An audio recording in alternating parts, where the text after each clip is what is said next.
नमस्कार, मैं आरबी सिंह यादव और आप देख रहे हैं मेरा YouTube channel RB Singh Yadav editor. आज मैं आपके सामने,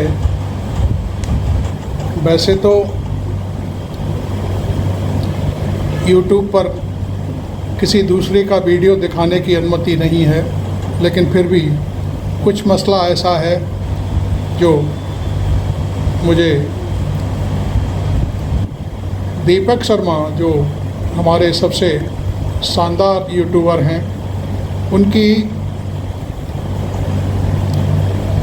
उनका वीडियो रिकॉर्ड करने के लिए मजबूर होना पड़ा है, क्योंकि उन्होंने बहुत सारी इंफॉर्मेशंस हैं जो इकट्ठी करके आज अपने यूट्यूब पर जारी की हैं। आप उनको भी सब्सक्राइब करें और मुझे भी करें। इससे मुझे बड़ा अच्छा लगेगा कि आपको एक जानकारी मेरे यूट्यूब चैनल पर दीपक शर्मा जी के माध्यम से प्राप्त होने वाली है। मैं अभी दीपक शर्मा की जो वीडियो है यूट्यूब पर, उसमें उन्होंने बहुत सारी बातें की हैं, जिसमें अभी वन नेशन वन चुनाव के लिए जो कमेटी बनाई गई है, उसमें हरीश साल्वे नाम के एक वकील हैं, जो उनका नंबर 3 नंबर पर है इस कमेटी में। उनके बारे में जो जानकारियां दी हैं वो मैं आपके सामने दीपक शर्मा जी के वीडियो से आपके सामने रखना चाहता हूं। प्लीज़ देखें और उस पर अपनी टिप्पणियां करें और मुझे बताएं। मैं दीपक शर्मा और मेरे YouTube मंच पर आपका स्वागत। दोस्तों, मोदी सरकार के सामने का नेटवर्क तो आपको दिखता रहता है। गोदी मीडिया रोज इसी नेटवर्क को दिखाती है, लेकिन पर्दे के पीछे का जो नेटवर्क, जो गुजरात लॉबी का नेटवर्क, जिस नेटवर्क का खुलासा जब राहुल गांधी ने किया तो सजा सुना दी गई। ये जो नेटवर्क, इसको भीतर तक जानकर आप चौंक जाएंगे। और इस नेटवर्क को जानना इसलिए जरूरी है क्योंकि गुजरात लॉबी का दावा है कि इस मुल्क पर अब वो 15-20 साल तक राज करते रहेंगे। अब बहरहाल गद्दी पर कब तक मोदी जी रहते हैं, अमित शाह रहते हैं, तो जनता को तय करना है। जनता तय करेगी और बहुत जल्द तय करेगी 2024 में। लेकिन इससे पहले कि आज मैं नेटवर्क पर खुलासा करूं, मैं चाहता हूं दोस्तों, ये तस्वीर देखिए। हो सकता है ये देखिए हरीश साल्वे की तस्वीर, चेहरा आपको दिखे, उसको आप पहचानते भी हो। ये वन नेशन वन कमेटी के 3 नंबर के व्यक्ति। हो सकता है कई लोग इस तस्वीर में जो शख्स दिख रहे हैं उनको पहचानते हो। इनका नाम है हरीश साल्वे और आज की तारीख में ये हिंदुस्तान के उन वकीलों में से हैं जो सबसे ज़्यादा फीस बीजेपी के सबसे खास हैं, अमित शाह मोदी के सबसे खास हैं, गुजरात लॉबी के सबसे खास हैं, हर बड़े कॉरपोरेट के सबसे खास हैं।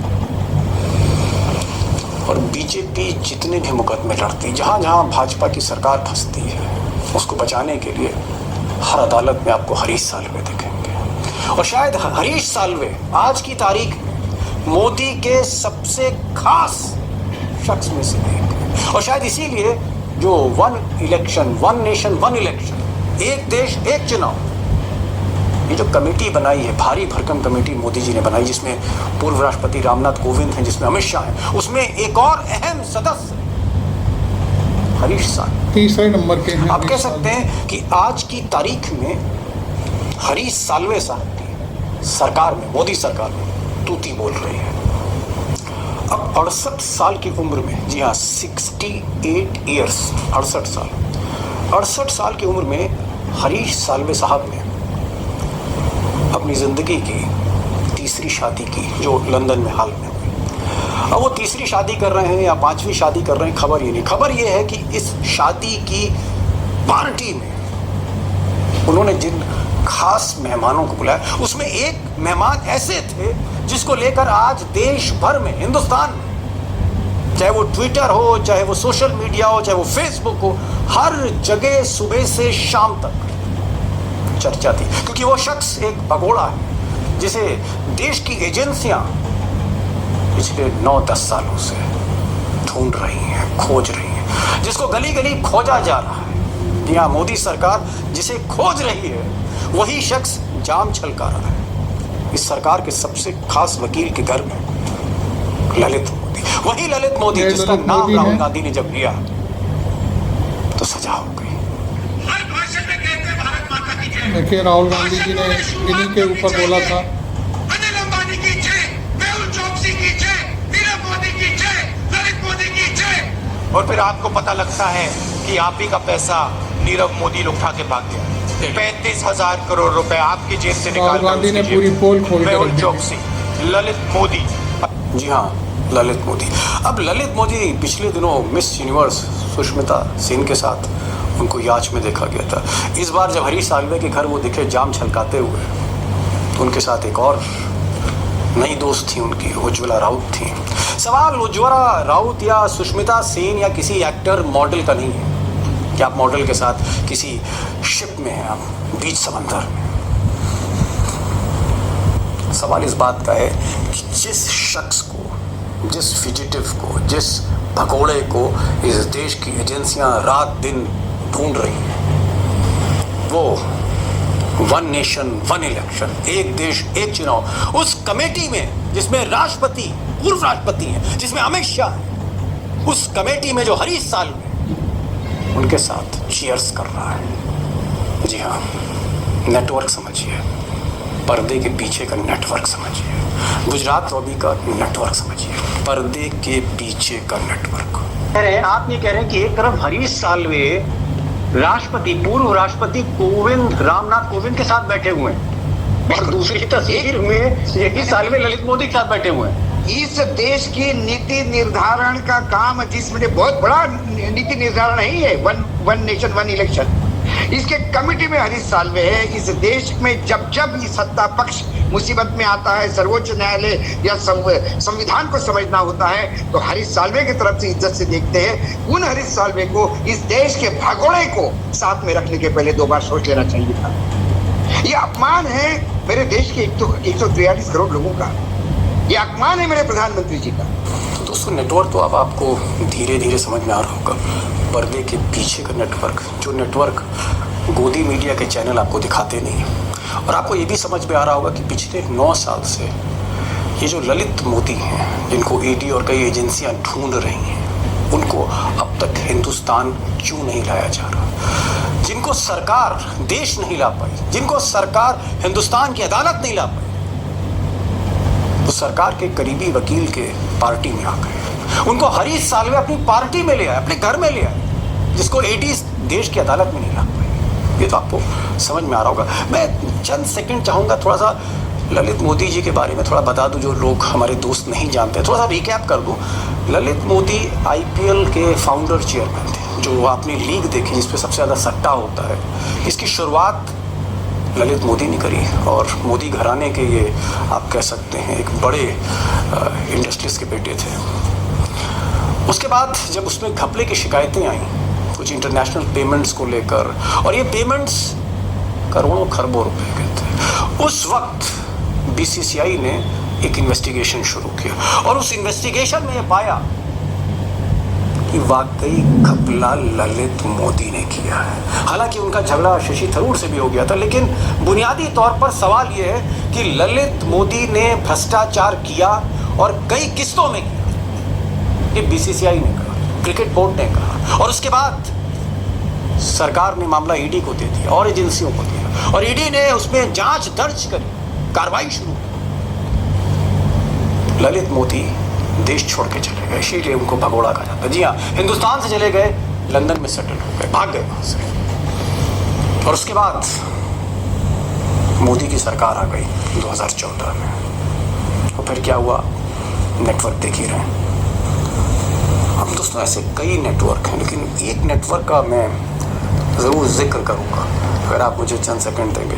और ये जो नेटवर्क है, ये नेटवर्क भी बहुत बड़ा है, और इस नेटवर्क को भी आप गोदी मीडिया में पर्दे पर देखते हैं। तो पर्दे के सामने जो नेटवर्क का चेहरा है वो ये साहब गौतम अडानी, मोदी जी के सबसे खास दोस्त। और पर्दे के पीछे जो नेटवर्क है, जो दिखता नहीं, उसमें ये साहब है विनोद शांतिलाल अडानी। जैसे ललित मोदी लंदन में रहते हैं, हिंदुस्तान में नहीं रहते, ऐसे विनोद अडानी भी कई मामलों में इनकी खोजबीन हो रही है। ये हिंदुस्तान में नहीं रहते, ये दुबई में रहते हैं। विनोद शांतिलाल अडानी। और अडानी साहब पर भी कई जांचें हैं, ईडी की जांच है, सेबी की जांच है, इसने चिट्ठी लिखी, डीआरआई ने चिट्ठी लिखी। पिछले 9.5 सालों, जी हाँ, जब से मोदी जी आए, किसी की हिम्मत नहीं, किसी की हैसियत नहीं कि विनोद शांतिलाल अडानी की तरफ कोई आंख उठा सके। जी हाँ, पर्दे के पीछे का नेटवर्क यही है।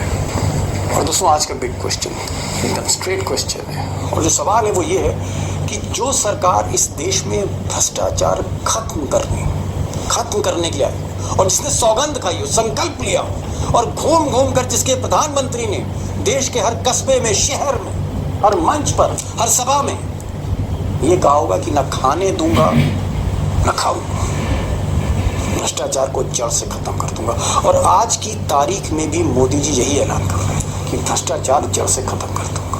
क्या वही सरकार भ्रष्टाचार के जो बड़े नेटवर्क, जो बिग नेटवर्क थे करप्शन के, उसके आगे झुक गई, नतमस्तक हो गई? और क्या 9.5 साल ये मोदी जी का सबसे बड़ा कॉम्प्रोमाइज ने पूरा सबसे बड़ा जो जाल बुना गया है, सवाल पूरी ऑपरेशन किया है अपनी पत्रकारिता के चलते, कहीं ना कहीं नतीजे का दारोमदार इसी पर। हरीश साल्वे, मोदी जी ने करप्शन मिटाने की जगह बड़े नेटवर्क से उनके आगे वो अडानी, कंप्रोमाइज के भाई चलने दिया, सबके बारे में पूरी जानकारी दी, लुटा दिया देश के संसाधन को। Biggest compromise of Narendra Modi, क्या यही है? आप देख रहे हैं। और मुझे लगता है कि दीपक शर्मा को टाइगर से बेहतर शायद ही इस सवाल की तह में कोई जा पाए। तो हम और टाइगर कोशिश करेंगे पर्दे पर इस सवाल का जवाब आने वाले हैं और आपके सामने देंगे वो पूरी कि क्या मोदी का सबसे बड़ा जो कंप्रोमाइज है इस मुद्दे पर, ये है कि जो भ्रष्टाचार के बड़े नेटवर्क थे उसके आगे वो झुक गए, उन्होंने कोई कार्रवाई नहीं की। कि हरीश साल्वे अगर तीसरी बार शादी कर रहे हैं, उसमें किसी को आपत्ति नहीं होनी चाहिए। वो 5वीं शादी करें 68 साल की उम्र में, 78 साल की उम्र में वो 6ठी शादी करें, 88 साल की उम्र में करें, ये एक बहुत व्यक्तिगत मामला है। और इसमें मुझे लगता है कि सबको आज़ादी होनी चाहिए, भले वो बीजेपी के सबसे बड़े वकील हों, वो भले ही वो मोदी जी के सबसे खास हो, लेकिन कितनी भी शादी करे ये उनका अपना पर्सनल लाइफ है। और हम उस पर नहीं जा रहे कि कितनी उम्र में कौन कितना जवान है, हम उस पर बात नहीं करने जा रहे। दीपक शर्मा ने सवाल किया है मुझे आपत्ति है कि शादी में की नीता अंबानी को आपने बुलाया, टॉप मॉडल्स को आपने बुलाया, आपने लक्ष्मी मित्तल को बुलाया, खरबपति आदमी खरबपतियों को ही बुलाएगा, वो किसी कलावती को नहीं बुलाएगा खरबपतियों को। लेकिन जो सवाल है टाइगर मेरा ये कि उसी पार्टी में जाम छलकाते हुए एक शख्स था जिसको 9 साल से मोदी की एजेंसियां ढूंढ रही हैं, ललित मोदी। ये जो शख्स है जो हरीश साल्वे की पार्टी में, एक वकील जिसको आप राष्ट्रपति के साथ, कोविंद के साथ, पूर्व राष्ट्रपति के साथ कमेटी में डालते हैं, जिनको हर बड़ी जिम्मेदारी आप दे रहे हैं कि साहब एक देश एक चुनाव, वो भी हरीश साल्वे तय करेंगे। महाराष्ट्र में अगर सरकार फंस गई भाजपा की, वो भी हरीश साल्वे तय करेंगे, और वही ललित मोदी के साथ भी बैठेंगे। ये जो पर्दे के पीछे का नेटवर्क है टाइगर, क्या सरकार की नैतिकता पर ये जो तार जुड़े दिखाई देते हैं, क्या कहीं ना कहीं आंखें आपकी भी चौंधिया रही है? मुझे दीपक भाई इसमें कोई शक नहीं है, मेरी आंखें चौंधिया भी है, क्योंकि मैं इन सबको बहुत अच्छी तरह से जानता हूँ। ये पर्दे पे आंसू छलकाते हैं और पर्दे के पीछे जाम। पर्दे पर मतलब सामने आंसू छलकाते हैं और पर्दे के पीछे जाम छलकाते हैं। बड़ी बात पर्दे पे आंसू छलका के लोगों को इमोशनल ब्लैकमेल कर सत्ता में आते हैं, और उस सत्ता का पूरा भोग अशोक वानखेड़े का एक शब्द सुनिए, आपकी समझ में आ जाएगा। जब सत्ता का भोग वन नेशन वन इलेक्शन की जो ऐश्वर्य आएगा, डोर कहाँ से चल रही है, कहाँ जा रही है। जी, मेरा ऑब्जेक्शन उस पार्टी को लेके नहीं है जी। वाइन या शराब पीना इंग्लैंड में हो सकता है कि ये सभ्य समाज का एक दर्पण भी हो, वहाँ सभ्य समाज का एक परंपरा हो, मैं उस पर नहीं जाता। मेरा वो वहाँ जाग छलकाने से ज़्यादा मुझे ऑब्जेक्शन इस बात का है एक नैतिक जिम्मेदारी होती है। आप इस देश के विभिन्न मसले को अंतर्राष्ट्रीय कोर्ट में भी ले जाते हैं। 143 करोड़ का ये भारत और इसका वकीली पत्र यदि किसी के पास है तो हरीश साल्वे जी के पास है। जब अंतर्राष्ट्रीय कोर्ट में वो जाते हैं भारत रिप्रेजेंट कर और जीत के आते हैं तो सीना चौड़ा होता है जी। और मेरा तो खास चौड़ा होता है। यहाँ पर मैं यहाँ आपको टोकूंगा। टाइगर टाइगर मैं आपको टोक रहा हूँ।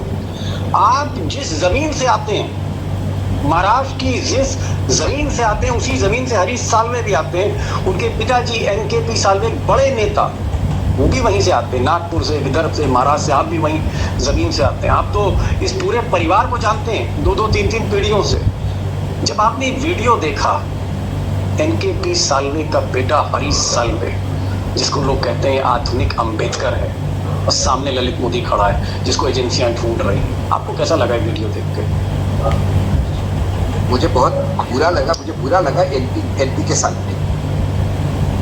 के साल्वे स्ट्रगल करके, वो कोई करोड़पति के बेटे नहीं थे, स्ट्रगल करके उन्होंने एक मुकाम पाया, बहुत अच्छे स्थिति पे पहुंचे। पूरा आज मुंबई का क्रिकेट बोर्ड है या सारा कुछ है तो वो उनको कहीं ना कहीं मानता है इस बात। NKP साल्वे हरीश साल्वे के पिताजी और उनकी खासियत ये थी कि वो नैतिकता के पैमाने पे अपने आप को बहुत अच्छी तरह से आंकते थे। इस समय हरीश साल्वे के पिता की बात हो रही है कि वो कितने सज्जन और कितने जाने माने वकील थे और बहुत ही साधारण परिवार से आते थे। उन्होंने जो कुछ भी आज उनका नाम है अपने बलबूते पर आनंद जी मैं यहाँ बनाया था, रिपोर्टिंग करता था, तो मैंने सोचा आनंद जी ने कहा चलो लंच करेंगे। वो कहीं उलझ गए किसी मीटिंग में, NKP आए, वो साल्वे साहब आ गए। उन्होंने वहाँ देखा कसार तुम थे, मतलब कुलकर्णी ने बोला, मतलब कैसा है कि आपने, मतलब कुलकर्णी ने बुलाया था लंच में, बोला वो तो अटक गया किसी मीटिंग में, अभी मैंने भेजा है किसी काम से, आ जाओ। उन्होंने अंदर कमरे में बुला के अपने साथ खाना किया। हरीश साल्वे के पिता ने आपको बुलाया और लंच कराया है। आज उनके बेटे को जो आप देख रहे हैं, मोदी जी के जो दोस्त हैं हरीश साल्वे, नहीं, उनकी पार्टी में भी मुझे ऑब्जेक्शन नहीं। बहुत बड़े वकील है, बहुत बड़ी फीस देते हैं, उनसे ज्यादा फीस देश में कोई नहीं लेता। पैसा कमाते हैं तो खर्चा भी करेंगे, लेकिन आप किसको साथ में रखते हैं? नैतिकता का बहुत बड़ा इशू है यहाँ पे। एक तरफ इस देश में 1 इलेक्शन 1 नेशन, ये जो कमेटी बनी है पूर्व राष्ट्रपति की अध्यक्षता में, शायद पहली बार परंपरा को तोड़ते हुए किसी राष्ट्रपति ने किसी कमेटी का अध्यक्ष पद दिया हो। ऐसे महत्वपूर्ण कमेटी में आप मेंबर हैं। मतलब आप ये कह रहे हैं कि एक तरफ हरीश साल्वे राष्ट्रपति, पूर्व राष्ट्रपति रामनाथ कोविंद के साथ बैठे हुए हैं, और दूसरी तस्वीर में ये साल्वे ललित मोदी के साथ बैठे हुए हैं। इस देश की नीति निर्धारण का काम, जिसमें बहुत बड़ा नीति निर्धारण नहीं है, 1 नेशन 1 इलेक्शन, इसके कमेटी में हरीश साल्वे है। इस देश में जब जब सत्ता पक्ष मुसीबत में आता है, सर्वोच्च न्यायालय या संविधान को समझना होता है, तो हरीश साल्वे की तरफ से इज्जत से देखते हैं। उन हरीश साल्वे को इस देश के भगोड़े को साथ में रखने के पहले 2 बार सोच लेना चाहिए था। ये अपमान है मेरे देश के 143 करोड़ लोगों का, ये अपमान है मेरे प्रधानमंत्री जी का, और ये अपमान है NKP साल्वे का भी। अगर NKP साल्वे जिंदा होते तो ये कतई नहीं, ये इसके बारे में खुल के बोलते थे, बेटे को डांटते। वो आउटस्पोकन थे, वो इंदिरा जी के साथ थे, लेकिन हाँ में हाँ मिलाने वाले नेताओं। आपको लगता है कि जब साल्वे साहब ने कुलभूषण जाधव का जो मुकदमा लड़ा, पाकिस्तान को शिकस्त दी और देश का जो सीना, और आप उस दिन बहुत खुश थे, आपको बहुत मैंने उस दिन खुश देखा, आज आपको कैसा लग रहा है कि ये जो मयार था, ये जो किस ऊंचाई पे आदमी खड़ा था, ये क्या निकला पर्दे के पीछे? मुझे पर्दे के पीछे ये लोग इतने छोटे क्यों निकलते हैं टाइगर? पैसा हो सकता है, ललित मोदी उनके क्लाइंट हो सकता है ललित मोदी उनके क्लाइंट हो जी। मेरे इस देश के एक बहुत बड़े वकील से बहुत व्यक्तिगत संबंध थे, जेठमलानी जी से बहुत व्यक्तिगत संबंध, 1 to 1 था। मैं उस महान व्यक्ति के चरण छूता था जब भी मिलता था, और वो सर पे हाथ रख के मुझे कहते थे कि और शेर कैसा है तू, बोलता है, you are proud of me. I was proud of him to be that I know him. जी उन्होंने जब एक व्याभिचारी का मुकदमा लिया आसाराम बापू का, जी, तब मैंने बोला यू मेड अ मिस्टेक। ये अच्छा ये आपने कहा जेठमलानी से? मैंने बोला दादा I am sorry, I am too small. आज आप गलती कर गए, आप किसके साथ मैंने खड़े? मुझे आज मुझे लोग पूछते हैं, जब हम आपकी बात करते हैं तो लोग कहते हैं कि क्या व्याभिचारी का मुकदमा है, तो उनकी बोलने की क्या you don't know that sometimes it happens, somebody has promised him and I was involved in it, I have to realize that, come on now, it will not happen again। अच्छा जेठमलानी की गलती मानी आपने, ये दोबारा नहीं होगा। Yes। देखिए चलिए ठीक है, जेठमलानी की बात साल्वे के साथ मेरे संबंध होते बातचीत के, तो आज मैं उनको मैसेज करके बोलता था कि दिस वाज नॉट डन। अगर वो जीवित होते हैं। टाइगर, मैं दूसरी सवाल पे आ रहा हूँ। आज जो ये जो पूरा वीडियो जो है ये ट्रेंड कर रहा है, और ये वीडियो बहुत अच्छा नहीं है। यहाँ तक हरीश साल्वे की बात है, मोदी सरकार की बात है, और मोदी जी हो या अमित शाह हो, इनसे किसी से कोई व्यक्तिगत मामला हम लोगों का है नहीं। लेकिन जब कितने बड़े होते पर कोई हो और उसका जो मयार इतना गिरता हुआ नीचे देखते हैं, उसको इतना नीचे नज़रों से जब गिरते हुए देखते हैं तो तकलीफ होती है कि देश कहाँ जा रहा है। आज चर्चा हो रही थी और उस चर्चा में मैं देख रहा था ट्विटर पे, आजकल के जो बच्चे हैं वो लिख रहे हैं कि जिस आदमी को 9 साल मोदी सरकार हिंदुस्तान नहीं ला पाई, उस आदमी को हरीश साल्वे अपनी पार्टी में ले आए। ये चर्चा है।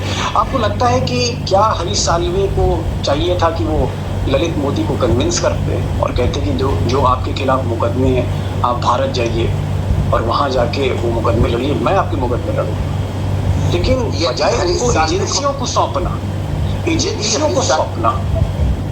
यदि हरीश साल्वे को ये लगता है कि वो पाक साफ इंसान है, एक षड्यंत्र के तहत उनके खिलाफ कोई षड्यंत्र हुआ है, तो हरीश जी से बड़ा वकील तो हो नहीं सकता। वो उनको ले आते, सरेंडर करवाते और छुड़वाते। सीना चौड़ा होता कि कोई अपने दोस्त के लिए करता भी है, लेकिन वो भगोड़ा है। अब आज मेरा एक सवाल है दीपक जी, एक आम आदमी, सामान्य आदमी जो सत्ता के गलियारों में नहीं घूमता, एक किसान है या एक कोई दुकानदार है या ऑटो चलाने वाला है, वो जब ये सुनता है और देखता है तो उसको क्या लगता है पता है? आप दोनों बड़े झाड़ू पत्रकारों के बयान को, एक एक लफ्ज को सुनिए, जो लंदन में भगोड़ा बन के बहुत बैठा अच्छा लगेगा। वो इंडिया के बड़े बड़े एक्ट्रेस के साथ अफेयर करने की बात करता हो, जिसका मिजाज अय्याशी सरी दूर दिखता है अलग अलग रिपोर्ट से, वो आदमी अभी भी भारत सरकार के हाथ के बाहर इसलिए तो नहीं है क्योंकि भारत सरकार के लिए खास हरीश साल्वे उसके दोस्त है। क्या हरीश साल्वे उसका सुरक्षा कवच है? ये सवाल वो उठा सकता है, हो सकता है ये गलत हो, लेकिन ये सवाल उठे तो आप, मैं, लोग पत्रकारों को पूछते हैं कि भाई तुमको तो पता होता है, वानखड़े जी आपको तो पता है जी, आप तो बहुत सारी स्टडी करते हैं। आज यदि मेरे ड्राइवर ने ये सवाल मुझे पूछा तो मेरे पास क्या जवाब है देने के लिए, बताइए आप मुझे। क्या उसके इस सवाल में सत्यता नहीं दिखती जी? जो आदमी हरीश जी के यहाँ आके उसके शादी में एक मॉडल के कमर में हाथ डाल के जान छलका सकता है, वो उसके कमर तक भारत सरकार का हाथ क्यों नहीं जाता? कौन बीच में रुका हुआ है? वो कौन सा दरवाजा है जो खुलता नहीं? उस दरवाजे की चाबी किसके पास है? क्या यही पीछे का सर्कल यही है? क्या Lalit Modi is a part of the backroom operation behind the cartel network?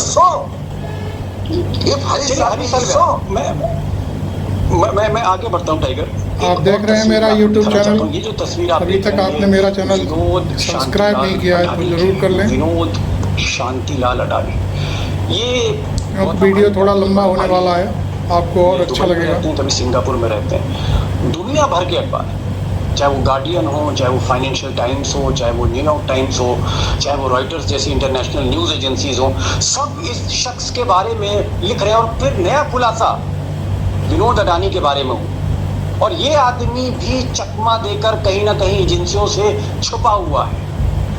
Vinod Shantilal Adani, Lalit Modi, Nirav Modi, Mehul चौकसी, ये जो खरबपति लोग हैं, खरबों रुपए जिनके पास, क्या पैसे का कवच है क्या बड़े बड़े वकीलों का कवच है जो हम देख रहे थे आज तस्वीरों में? आखिर ऐसी क्या बात है कि इंसान अगर खरबपति हो जाता है तो मोदी सरकार कुछ कर नहीं पाती, संजय मिश्रा कुछ बिगाड़ नहीं पाते? ऐसा क्या है? विनोद शांतिलाल अडानी में ऐसा क्या है टाइगर? मैं आपसे जानना चाह रहा हूँ। ये खरबपति है। मैंने आपको पहला मेरा स्टेटमेंट क्या था? पर्दे के पीछे, पर्दे पे आंसू छलकते हैं और पर्दे के पीछे जान छलकती है। पर्दे के सामने जो छलकते हुए आंसू आपको सत्ता में बिठाते हैं, और सत्ता का उपभोग, सत्ता का मक्खन जब आप इन बिल्लियों को खिलाओगे, इनको खिलाओगे, तो ये तो मोटे बुलडॉग बन के तो सामने रहेंगे ना। कौन है मोदी? कौन है अडानी? क्या अडानी का इतिहास है? अडानी का इतिहास सरकार का वरदस्त। चौक से क्यों नहीं जा सकती? हम आतंकी शिविरों को ढूंढ सकते हैं, अंदर घुस के पाकिस्तान को मार सकते हैं। इंग्लैंड में जाते तो प्रधानमंत्री की वाई वाई होती है।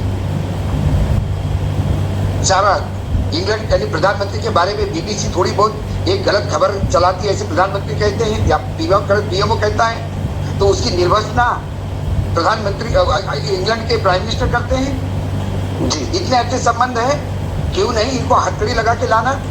ये हमारे यहाँ करोड़ों रुपए का चूना लगा के गए, हजारों करोड़ का, ये टैक्स पेयर्स मनी है, किसी के बाप का पैसा नहीं। ये हमारे 143 करोड़ लोगों के गुनहगार है। मात्र आपके दोस्त होने की वजह से कोई गुनहगार का गुनाह कम नहीं होता जी, लेकिन फिर मोदी है तो मुमकिन है। क्या ये सरकार करप्शन पे पूरी तरह फेल हुई और इस इलेक्शन में पब्लिक हिसाब करेगी? लोग समझ गए? दीपक जी, आप प्रधानमंत्री जी को ध्यान से सुना कीजिए। प्रधानमंत्री ने कहा था, मैं ना खाऊंगा ना खाने दूंगा, लेकिन सिलेक्टेड लोगों को खुद खिलाऊंगा। ये उन्होंने नहीं कहा था कि मैं, उसका मतलब ये था, उसका मतलब ये था ना खाऊंगा ना खाने दूंगा, सिलेक्टेड लोगों को खिलाऊंगा। खिला रहे हैं। वो भ्रष्टाचार की लड़ाई इसलिए लड़ रहे हैं कि भ्रष्टाचारी हाथ में आ जाए। जैसे ही भ्रष्टाचारी हाथ में आ जाते हैं, वो उनको अपने टीम में मिला देते हैं, मंत्री पद देते हैं, अपने पार्टी में एक ओहदा देते हैं, ताकि उसे ट्यूशन ली जाए, ये फैकल्टीज है, सब आ जाइए। क्या पब्लिक समझ रही है? पब्लिक समझ रही कि नहीं? पब्लिक है, ये सब जानती है अंदर क्या है बाहर क्या है। जी जी, लेकिन एक बड़ी बात आपने कही कि जहां महंगाई से, बेरोजगारी से त्रस्त लोग जो हैं वो जो है आंसू छलका रहे हैं, वहीं पर जो गुजरात लॉबी से जो नेटवर्क जुड़ा हुआ है, वहाँ पर हम देख रहे हैं कि जाम छलकाए जा रहे हैं, और वो भी भगोड़ों के साथ मिलकर। बाकी देश किस तरफ आगे जा रहा है, मुझे लगता है कि 2024 में कहीं ना कहीं हमारे देश की जनता सोचेगी कि क्या कितना अंतर है करनी और कथनी में। पर्दे पर जो दिख रहा है और पर्दे के पीछे जो दिख रहा है, उसमें कितना अंतर है। और मैं फिर एक सवाल कहूँगा कि जिस आदमी को, जिस भगोड़े को सारी एजेंसियां देश की नहीं ला पाई, उसको हरीश साल्वे, मोदी जी के जो सबसे खास वकील, अपनी पार्टी में ले आते कितनी आसानी से। बहरहाल टाइगर, आप आए, आपका बहुत बहुत शुक्रिया, और आपने बड़ी हिम्मत और हौसलों के साथ जो आज बातें रखी। मुझे लगता है कि हरीश साल्वे भी अगर इसको सुन रहे होंगे, क्योंकि आप उनके पिताजी के मित्र थे, आपने उनके पिताजी के साथ लंच किया, आज आपको बुरा लगा। बहुत छोटा था उनसे, मैं उनको रोल मॉडल मानता था। एनकेपी साल्वे जी, हाँ। तो जिस एनकेपी साल्वे को आप रोल मॉडल मानते थे, उनके बेटे को आज जब आपने भगोड़े के साथ देखा, वाकई आपको दुख हुआ होगा। मैं आपके सेंटीमेंट समझ सकता हूँ, इमोशन। आप मेरा चैनल भी सब्सक्राइब करें, दीपक शर्मा को भी करें, और वानखेड़े साहब का भी channel. Thank you so much sir. Thank you very much. आपको ये वार्ता कैसी लगी जरूर लिखें। Thank you.